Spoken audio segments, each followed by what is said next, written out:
At this moment, our nation is facing a host of big and difficult challenges.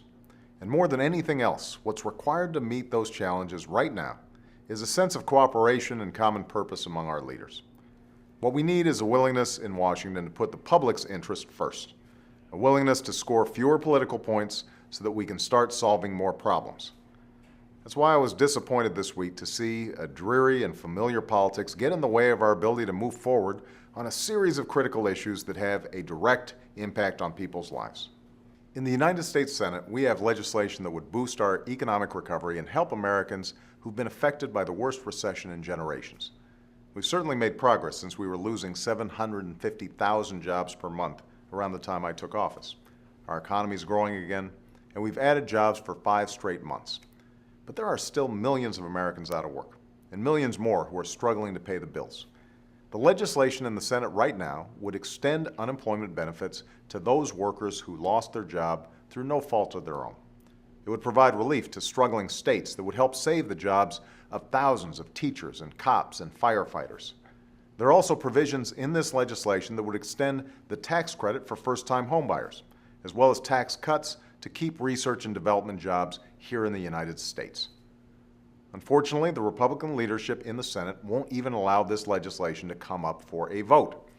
And if this obstruction continues, unemployed Americans will see their benefits stop. Teachers and firefighters will lose their jobs. Families will pay more for their first home. All we ask for is a simple up or down vote. That's what the American people deserve. Just like they deserve an up or down vote on legislation that would hold oil companies accountable for the disasters they cause. A vote that's also being blocked by the Republican leadership in the Senate.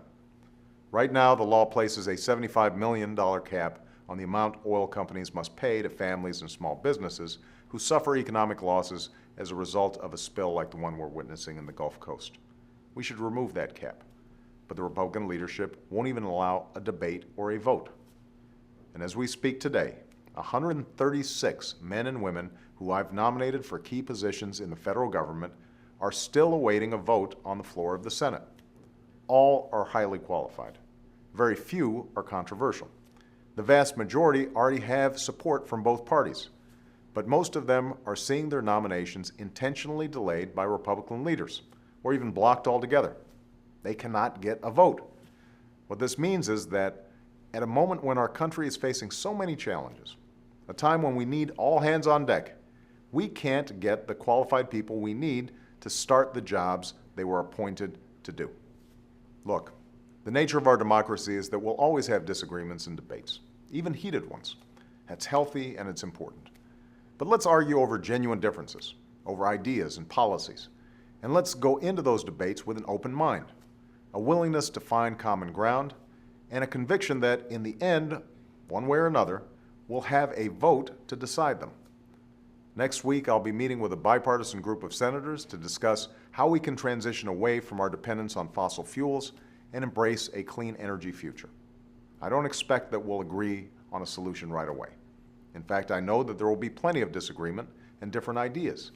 But at least it shows that Republicans and Democrats can still sit down together in an attempt to tackle the big challenges facing our nation.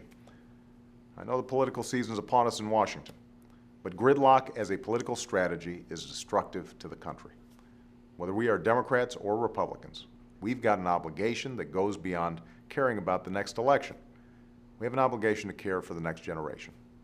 So I hope that when Congress returns next week, they'll do so with a greater spirit of compromise and cooperation. America will be watching. Thanks.